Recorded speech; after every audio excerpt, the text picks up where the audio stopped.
বা breast feed করা, প্রত্যেকবার ফিড করানোর পরেই ওকে বার্পিং করানো। হ্যাঁ, বার্পিং করানোটা খুবই দরকার।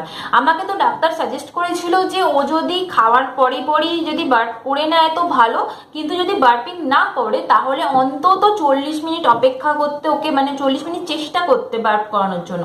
এবার দেখো বার্পিং কিভাবে করাবে সেটা অবশ্যই তোমাদের মানে বেশিরভাগই সবাই জানো কিভাবে বার্প করাতে হয়। নতুন নতুন অনেক পদ্ধতি আছে, যেই সব মানে অনেকে যেমন ধরো এই বাচ্চাকে জাস্ট এরকম করে নিয়ে হালকা হালকা করে পিঠের মধ্যে চাপড় দেওয়া, বা হালকা হালকা জাস্ট এরকম করে হাতটা বুলিয়ে দেওয়া, দেন ওরা বার্প করে নেয়।